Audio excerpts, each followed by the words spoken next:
مولانا یوسف سائی قبلہ مدذلہ نورانی، جو کہ مختصر ہی وقت میں ایک اچھا خطاب ہم لوگوں کے درمیان کیا. میں دعا کرتا ہوں پروردگار حضرت کے علم و عمل میں بے پناہ برکتیں عطا فرمائے. میرے عزیز دوستوں، بزرگوں، ساتھیوں، ہم اپنے ماتھے کی نگاہوں سے دیکھ رہے ہیں جس مہمان کا انتظار ہمیں کافی وقت سے تھا اور جس کے لیے اس کو سجایا وہی مہمان خطیب اہل سنت مفکر قوم و ملت حضرت علامہ مولانا مفتی ناظم رضا منظری قریشی صاحب قبلہ مدذلہ نورانی کرسی خطابت پر تشریف فرما ہے. انشاءاللہ العزیز بہت ہی جلد ہم حضرت کی زبانی بہترین خطاب کو سماعت کریں گے. وہیں پر یو پی کی سرزمین سے تشریف لانے والے شاہر اہل سنت بلبل باغی مدینہ ثنا خان مصطفیٰ جناب اجمل رضا سنبھلی، جو کہ تقریباً یوٹیوب کی سرزمین پر 786 کی اسپیڈ پر سفر کر رہے ہیں. بے شمار کلام حضرت کے یوٹیوب پر ہیں، لوگ سنتے ہیں، اپنے دل کو منور و مجلہ کرتے ہیں. وہیں پر آج کے جلسے کی صدارت فرما رہے آپ ہی کی بستی کے بڑے مشہور و معروف عالم باعمل، عالم نوجوان، حضرت العلام حضرت علامہ مولانا مفتی مجاہد حسین صاحب قبلہ مدذلہ نورانی. اللہ تبارک و تعالی ہم پر حضرت کا سایہ تعبیر قائم و دائم فرمائے اور تمام تر حضرات اس جگہ منبر پاک پر تشریف فرما دے. میں دعا کرتا ہوں پروردگار تمام کو سلامت رکھے، عمر میں بے پناہ برکتیں عطا فرمائے. اب میں چاہتا ہوں کہ شاعر اہل سنت جناب اجمل رضا سنبھلی کو پیش کر دیا جائے، لیکن اگر آپ کی اجازت ہے، جو کہ میں نے کہا کہ جلسے کا موڈ میں دیکھ رہا ہوں، جلسے کا ماحول دیکھ رہا ہوں، جو تقریباً جلسے کا ماحول مجھے 1 گھنٹہ 1 یا 1.5 گھنٹے سے بتا رہا ہے کہ باہر سے آنے والے جو علماء ہیں، باہر سے آنے والے جو مہمان ہیں ان کو پیش کر دیا جائے. اور میں بالکل اس جگہ بیٹھ کر یہ نوٹس کر رہا تھا. یہ میرا اپنا ایک طریقہ رہتا ہے پروگرام چلانے کا، جو کہ میں نے مسجد کے اندر بھی یہ بیان کیا. بھائی میں امام ہوں مسجد کا، لیکن جلسے میں اگر مجھ سے نقابت کرانی ہے تو میں جلسے میں نقیب ہوں، اور اس جگہ کمیٹی جو کہے گی، جلسے والے جو کہیں گے آپ لوگ، میں اس انداز سے چلاؤں گا. پھر ایسا نہیں یہ کیا کچھ نہیں ہے نا. تو میں پروگرام چلاتا ہوں، کرتا ہوں تو میں بہت اچھے سے سمجھتا ہوں، جانتا ہوں، ہے نا. تو میں سمجھ رہا تھا آپ لوگوں کو بھی، اور میں چاہ رہا تھا، ایک بار نہیں بہت سی بار بول دیا کہ جلد سے جلد اس چیز کو لایا جائے جس چیز کا انتظار لوگ کر رہے ہیں. میں نے کئی بار بولا، میں آپ کو سمجھ رہا تھا، لیکن اب پریشان ہونے کی ضرورت نہیں ہے. حضرت علامہ مفتی ناظم رضا قریشی صاحب قبلہ کرسی خطابت پر تشریف فرمائے، وہی شاعر اہل سنت اجمل رضا سنبھلی صاحب قبلہ بھی تشریف فرمائے. تو میں کہنا یہ چاہ رہا ہوں کہ آپ لوگوں کو نور تو میں 1 سے 1.5 گھنٹے سے دیکھ رہا ہوں کہ باہر سے آنے والے علماء کو پیش کر دیا جائے. اگر آپ لوگوں کی اجازت ہو تو 1-2 شعر میں بھی پڑھ دوں. اچھا ہاتھ اٹھا کے بتاؤ کتنے لوگوں کی اجازت نہیں ہے؟ کتنے لوگوں کی اجازت نہیں ہے؟ ارے ماشاءاللہ، اللہ سلامت رکھے آپ کی محبتوں کو. اگر آپ لوگ سب چاہتے ہیں کہ میں بھی کچھ پڑھوں تو میں پڑھتا ہوں انشاءاللہ، ہے نا. حالانکہ میں سمجھ رہا ہوں کمیٹی والے اور سب لوگ سمجھتے ہیں کہ پڑھنے کے میں بڑا قابل نہیں، اس چیز کے لائق نہیں، کیونکہ آواز بڑی متاثر ہے نہیں، لیکن ہو جاتی ہے. کیوں ہوتی ہے وہ سمجھتے ہیں ہمارے لوگ، کیوں ہوتی ہے نا. تو اس چیز کا تھوڑا سا یہ جموں کشمیر، اور جموں کشمیر نہیں جموں زون کا علاقہ ہے، تھوڑے معاملات یوں رہتے ہیں، ہے نا. تو اس چیز کو نہ دیکھتے ہوئے میں سنانا آپ کو چاہوں گا. اگر ضرورت پڑی تو میں ہٹا کر بھی بغیر لہک کے پوری مجلس کو سنا سکتا ہوں. تو اگر آپ لوگ سننا چاہتے ہیں تو ذرا دونوں ہاتھوں کو بلند کر لیں اور محبت رسول میں پکاریں یا رسول اللہ، اور پکاریں یا رسول اللہ. تو میں ایک شعر پڑھتا ہوں، جو شعر میں نے بدل کی سرزمین پر پڑھا تھا، وہی شعر میں اس جگہ پہلے پڑھنا چاہتا ہوں. اس کے بعد جو کچھ اشعار پڑھوں گا تو پڑھنے کی کوشش کروں گا. تو میں شعر پڑھتا ہوں کہ نعت میں بنے جو قافیے بھی روئے تھے، نعت میں بنے وہ قافیے بھی روئے تھے، تخیلات کے سب زاویے بھی روئے تھے. نعت میں بنے وہ قافیے بھی روئے تھے، تخیلات کے سب زاویے بھی روئے تھے. میں جب بھی سوچتا ہوں کب کپا سجاتا ہوں، حضور آپ میرے واسطے بھی روئے تھے. میں جب بھی سوچتا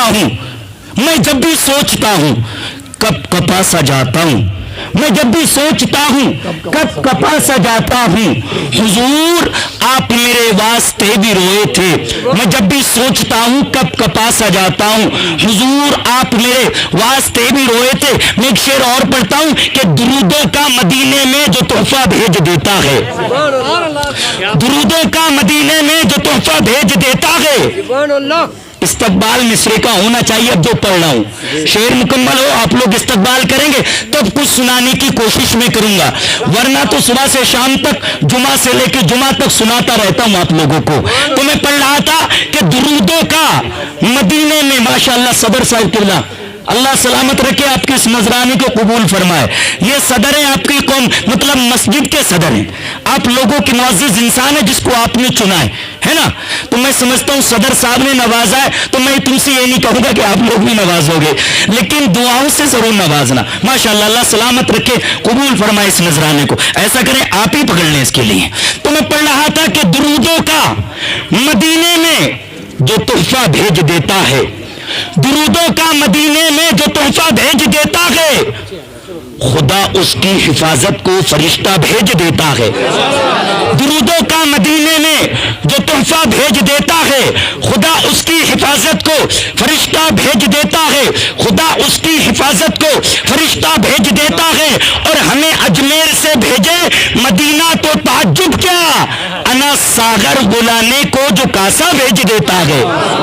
ہمیں اجمیر سے بھیجے مدینہ تو تعجب کیا، انا ساغر بلانے کو جو کاسا بھیج دیتا ہے۔ اور میں شعر پڑھتا ہوں کہ جب دعا کرتی ہیں، دعا کرتی ہیں، دعا کرتی ہیں، جب بابا فرید الدین کی امی دعا کرتی ہیں۔ یہ بابا فرید کون ہے؟ ایک شاعر کہتا ہے، کیا کہتا ہے کہ کسی سے رابطے اتنے شدید ہو گئے ہیں، کسی سے رابطے اتنے شدید ہو گئے ہیں، ذرا سنیں کہ کسی سے رابطے اتنے شدید ہو گئے ہیں، ہم مرے بھی نہیں اور شہید ہو گئے ہیں۔ کسی سے رابطے، قاری شیعہ صاحب قبلہ اور تمام پر اہل اسٹیج توجہ فرمائے کہ کسی سے رابطے اتنے شدید ہو گئے ہیں، ہم مرے بھی نہیں اور شہید ہو گئے ہیں، ہم مرے بھی نہیں اور شہید ہو گئے ہیں۔ کبھی جو وقت ملے تو ان کے پاس بیٹھا کر جو لوگ عشق میں بابا فرید ہو گئے ہیں، کبھی جو وقت ملے، کبھی جو وقت ملے تو ان کے پاس بیٹھا کر جو لوگ عشق میں بابا فرید ہو گئے ہیں، بابا فرید ہو گئے ہیں، جو لوگ عشق میں بابا فرید ہو گئے ہیں، انہی بابا فرید کی بات کر رہا ہوں۔ درودوں کا مدینے میں جو تحفہ بھیج دیتا ہے، خدا اس کی حفاظت کو فرشتہ بھیج دیتا ہے۔ ہمیں اجمیر سے بھیجے مدینہ تو تعجب کیا، انا ساغر بلانے کو جو کاسا بھیج دیتا ہے۔ دعا کرتی ہے جب بابا فرید الدین کی امی، مسلح میں بھی رب چینی کی پڑیا بھیج دیتا ہے۔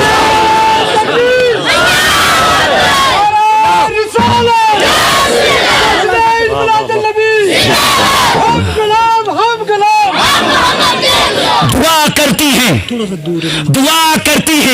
جب بابا فرید الدین کی امی، مسلح میں بھی رب چینی کی پڑیا بھیج دیتا ہے۔ اور جب ماں کی آئے تو کتنے لوگ ہیں جو ماں کے تعلق سے شعر سننا چاہتے ہیں؟ ہاتھ اٹھا کے بتائیں۔ تو ماں کے نام پہ پکارے سبحان اللہ، اور مچل کر پکارے یا رسول اللہ، اور مچل کر پکارے یا رسول اللہ۔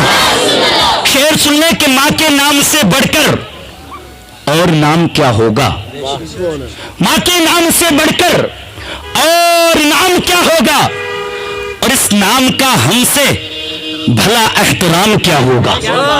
ماں کے نام سے بڑھ کر اور نام کیا ہوگا، اس نام کا ہم سے بھلا احترام کیا ہوگا۔ اور جس ماں کے قدموں کے نیچے جنت ہے، اس ماں کے سر کا مقام کیا ہوگا۔ جس ماں کے قدموں کے نیچے جنت ہے، اس ماں کے سر کا مقام کیا ہوگا۔ جس ماں کے قدموں کے نیچے جنت ہے، اس ماں کے سر کا مقام کیا ہوگا۔ پروگرام سرکار کی آمد پر ہے۔ سرکار کی آمد کے تعلق سے شعر پڑھنے کے بعد شاعر اہل سنت مداح نبی ثنا خان مصطفیٰ مقدر کا سکندر جناب اجمل رضا سنبھلی کو پیش کر رہا ہوں، لیکن اس سے پہلے میں شعر پڑھنا چاہ رہا ہوں آمد مصطفیٰ کے تعلق سے۔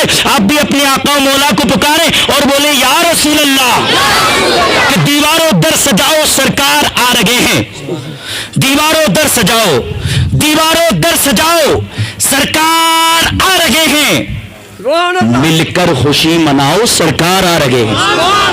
اور یہ چیز میں نے مسجد میں کہی تھی, یہاں بھی کہہ رہا ہوں, مل کر خوشی مناؤ, مل کر ماشاء اللہ مل کر خوشی مناؤ. دیواروں در سجاؤ سرکار آ رہے ہیں, مل کر خوشی مناؤ سرکار آ رہے ہیں. اور سنت ہے جبرائیل کی بدعت لگی گئی ہے, جھنڈا ہرا لگاؤ سرکار آ رہے ہیں. سنت ہے جبرائیل کی بدعت نہیں ہے یہ, جھنڈا ہرا لگاؤ سرکار آ رہے ہیں, جھنڈا ہرا لگاؤ سرکار آ رہے ہیں. اس جگہ میں ایک شعر اور پڑھتا ہوں. جب بات آئی ہے جھنڈے کی, ہم لوگ جب جھنڈا لگاتے ہیں تو کچھ کے پیٹ میں درد ہوتا ہے, ہم جب جشن مناتے ہیں کچھ کے پیٹ میں درد ہوتا ہے, مجلس سجاتے ہیں کچھ کے پیٹ میں درد ہوتا ہے. وہ کہتے ہیں کاہے جھنڈا لگاتے ہو, کیوں مجلس سجاتے ہو, کیوں جلوس نکالتے ہو, کیوں یہ کرتے ہو, کیوں گھر سجاتے ہو. تو ہم کہتے ہیں ان سے ہم کیوں کرتے ہیں اور تم کیوں نہیں کرتے. تو ہمارے شعر سے سمجھ لو کہ جسے بھی یاد نہیں ہے اصول آتے نہیں, درے رسول پہ ہرگز فضول جاتے نہیں. تمہیں سمجھ نہیں ابلیسیت کی اولادو, حرامیوں کی سمجھ میں رسول آتے نہیں. تمہیں سمجھ نہیں ابلیسیت کی اولادو, حرامیوں کی سمجھ میں رسول آتے نہیں. بڑی تیزی کے ساتھ شاعر اہل سنت بلبل باغ مدینہ مداح نبی مقدر کا سکندر جناب محترم اجمل رضا سنبھلی صاحب قبلہ, جو کہ میں نے پہلے بھی کہا تھا یوٹیوب کی سرزمین پر بے شمار کلام حضرت کے موجود ہیں, جس کو ہم اس جگہ بھی سن سکتے ہیں, بعد میں اجمل رضا سنبھلی یوٹیوب پر ڈال کر نیٹ کی دنیا میں بھی سن سکتے ہیں. تو میں ان سے بڑی تیزی کے ساتھ گزارش کروں گا, بہت تیزی کے ساتھ مائک پر تشریف لائیں. آپ لوگ ایسا کریں, حضرت کا استقبال کر لیں, یو پی سے چل کر آئیں. اور آپ کو پتا ہے میں بھی یو پی کا ہوں, یہ مجھے جانتے ہیں, میں نہیں جانتا ہوں. اگر استقبال میں کچھ کمی رہی تو کیا کہیں گے کہ صاحب تمہارے یہاں گئے تھے معاملہ بڑا ڈاؤن تھا. تو ڈاؤن نہیں ہونا چاہیے, بلند آواز سے نعرہ لگنا چاہیے, تاکہ یہ یو پی جائے, یو پی جا کر کے بتائیں کہ ہم مولوی شمشاد کے یہاں گئے تھے کہ الحمدللہ وہاں کے لوگوں نے کس طرح سے محبتوں کے نذرانے پیش کیے تھے. تو بلند آواز سے نعرہ لگائیں, استقبال کر لیں, نعرہ تکبیر. اللہ سلامت رکھے. اب تو ٹھیک ٹھاک کہو گے نا یو پی جا کے, اب تو کوئی بات نہیں ہوگی. تو میرا نعرہ تکبیر, نعرہ رسالت, نعرہ حیدری, مسلک اعلی حضرت, علماء اہل سنت, جشن عید میلاد النبی حضرت علامہ مفتی ناظم رضا قریشی صاحب قبلہ, حضرت علامہ مفتی مجاہد حسین صاحب قبلہ, شاعر اہل سنت جناب اجمل رضا سنبھلی صاحب قبلہ, نعرہ تکبیر, نعرہ رسالت. آنے سے قبل 4 مصرے کہوں گا کہ برسوں کے انتظار کا انجام لکھ دیا, کاغذ سے شام کاٹ کے پھر شام لکھ دیا, بکھری پڑی تھی پھول کی پتی زمین پر, ترتیب دے کے میں نے تیرا نام لکھ دیا.